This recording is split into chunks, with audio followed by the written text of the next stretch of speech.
Today we're so thrilled to introduce to you all Jamie Karstetter. Jamie is a person, when I first started at the hospital, I was so very impressed with him.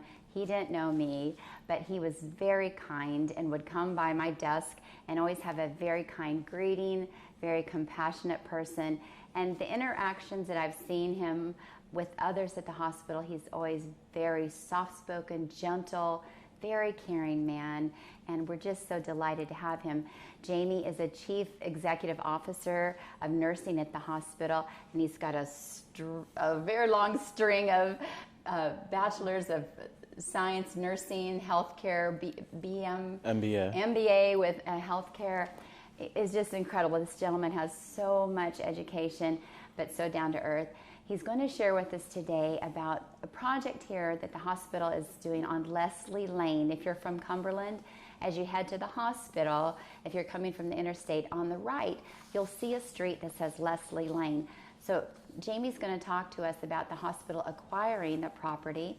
Also, he's going to talk to us about, in the emergency, there's going to be a certain section being built for opioid people that are battling addiction. So it's great to hear how our local hospital is really helping people that need the help.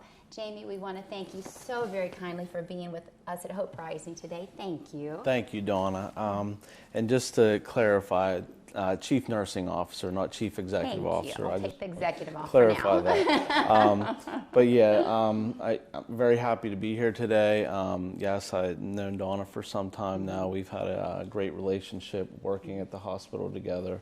And it's been a very exciting time, as you know. We are expanding services in a lot of areas, and very happy to have been able to work with the state of Maryland to acquire the piece of property that is directly adjacent to the health system property, Leslie Lane, and there's some acreage there that abuts our acreage for the hospital, so it's a good continuum there for the property line.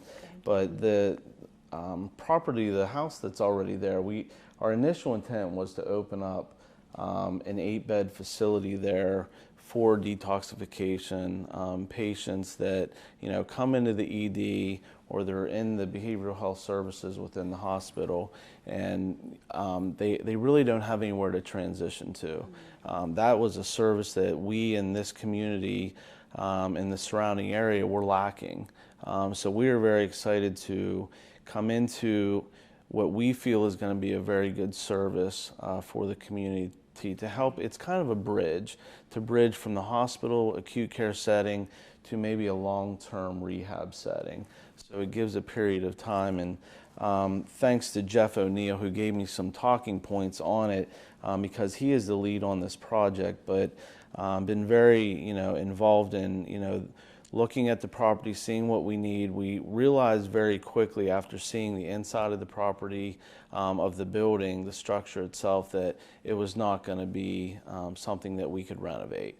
So we are going to demolish that building and put another facility there that will be, obviously, meet all of the needs that we would need from our perspective to provide to the patients.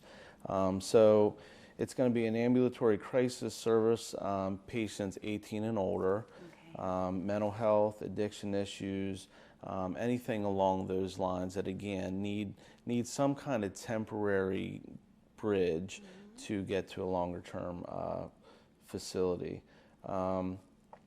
We'll have trained professionals, licensed social workers, counselors, as well as registered nurses working in this facility.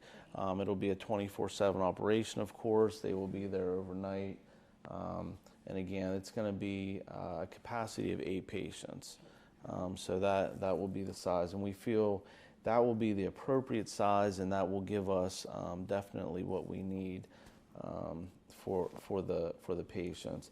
Again, the environment, providing them with housing, a safe, secure environment, the food, obviously, nourishment that they need to get them started from, the determination when they come to the emergency department. There's a variety of reasons why they may be there. And we, working with The medical staff as well as the nursing staff, our crisis counselors, and the psychiatric folks that work there, within the facility as well, trying to determine what the needs are and how we will help them transition. So, it's a very well-run program now. We've seen, where the gaps are. We're trying to fill that with this, and I think it will be a very good place to be. So they'll have daily access to psychiatric treatment services as well as medical treatment in this facility. Be community-based care management services. So with our care coordination team, we will be able to set up, what are those needs, and is it something that they could transition back to home, depending on the needs of each individual patient, or is it a longer term setting where they need potentially a 30, 60, 90-day facility, again depending on the addiction or the mental health issue that's going on and what they need. So the facility will be about a 4 to 10 day transition period. So we, again, it's going to be just that bridge to get over. But for crisis stabilization, and any other needs that need met, as I said, social determinants, trying to figure out, what would best suit each individual patient. It will integrate into the existing continuum of care, building along, of course, our already many strong partnerships with the health department and so many other facilities that we now, in a value-based model, that we are providing care in, that we have had to strengthen these relationships and start reaching out and partnering with everybody. Whereas many years ago, when we were in a volume-based model and fee-for-service, that there was competition, and we were kind of trying to do only what was best for the hospital. And that has entirely changed, and that's across the state of Maryland. We are so different than the other 49 states in the country, and I see it as a very good thing. Our CEO, Barry Ronan, he says often that he couldn't work in a fee-for-service model any longer. I mean, because the way we've had to change the mindset for the evolution of healthcare and how it's being delivered in Maryland, it's really been groundbreaking, and we are seeing many good results, a lot of great outcomes, and getting the census within the hospital down, but we are providing the care in other settings in the community, which less money. It costs less to provide care out there versus in the hospital. So even CMS, which includes Medicare and Medicaid and any other commercial payers, insurers, they like to see that. They like to see, we're changing the way that care is delivered, and we're doing it more efficiently and for a better price. So the total cost of care is decreasing as a whole.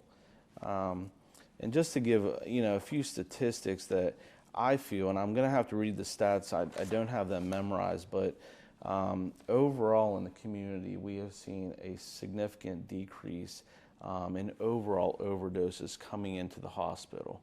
Now, I only have statistics for the hospital.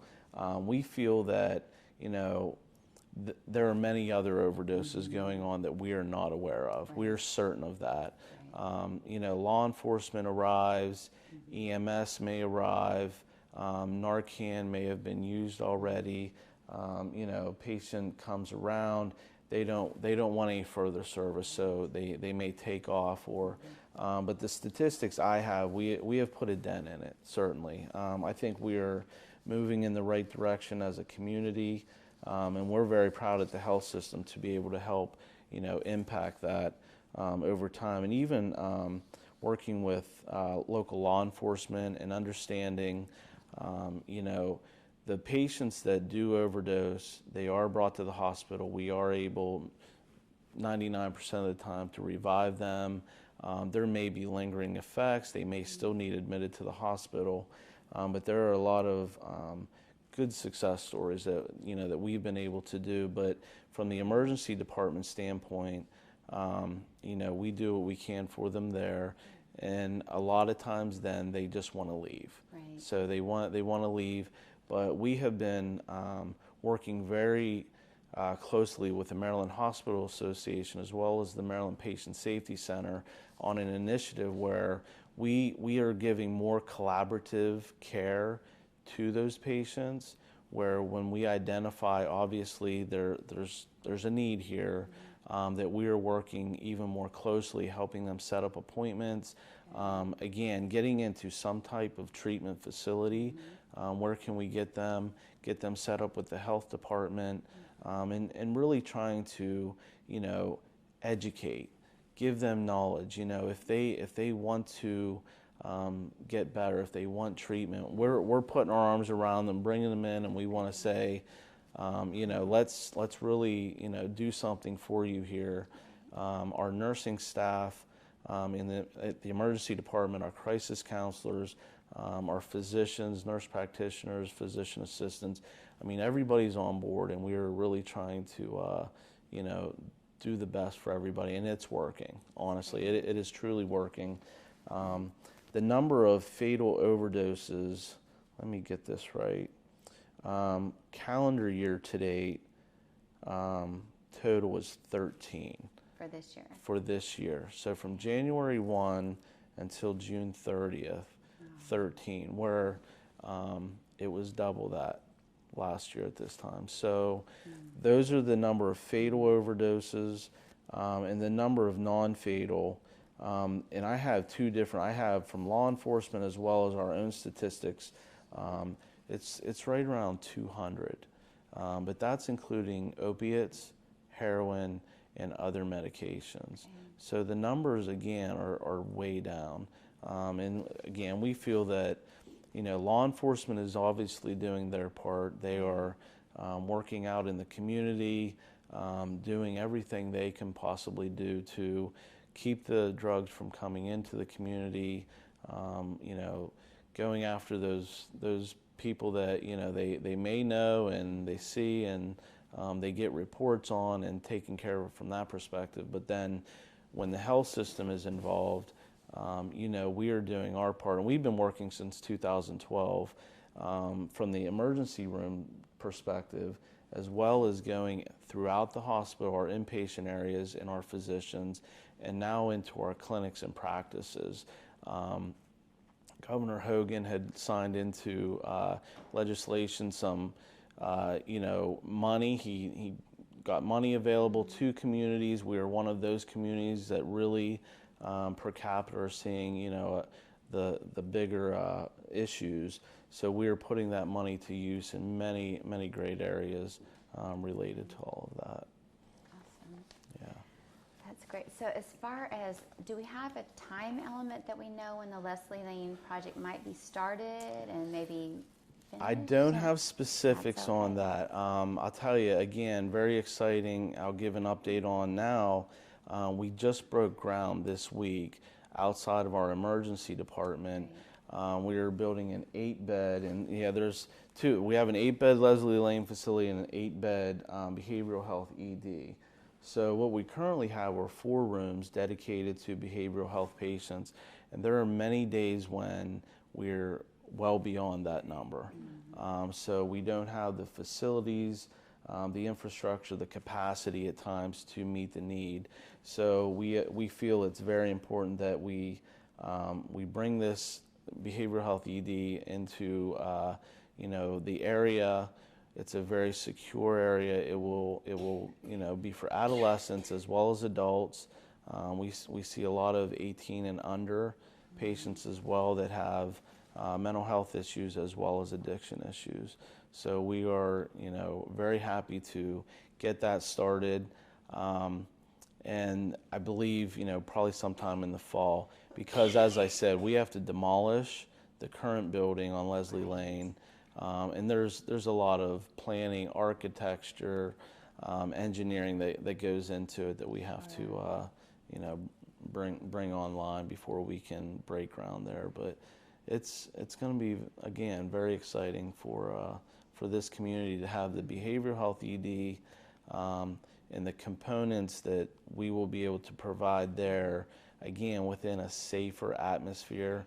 Currently, we don't have, there's risk of elopement because, the rooms are beside the EMS doors. This will be a fully secure unit with a sally port. So we have 2 locked doors.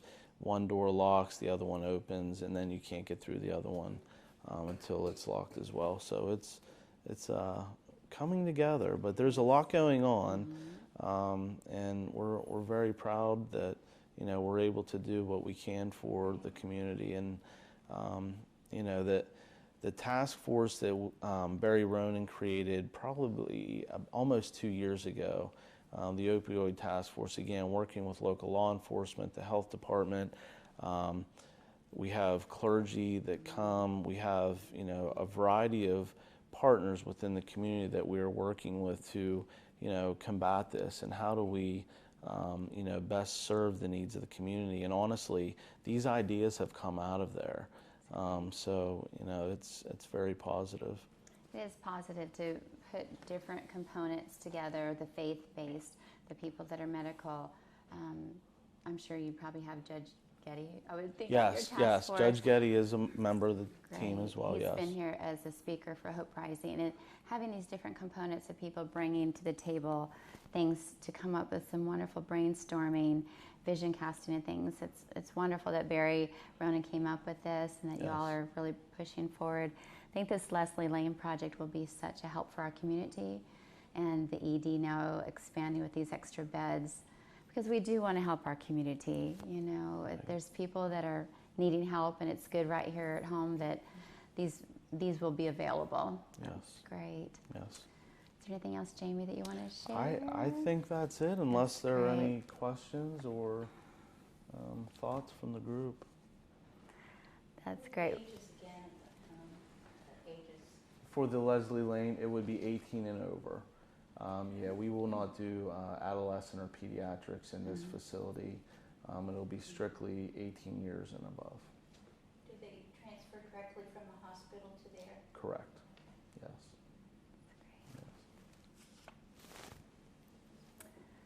Great. Well, thank you all so much for watching today.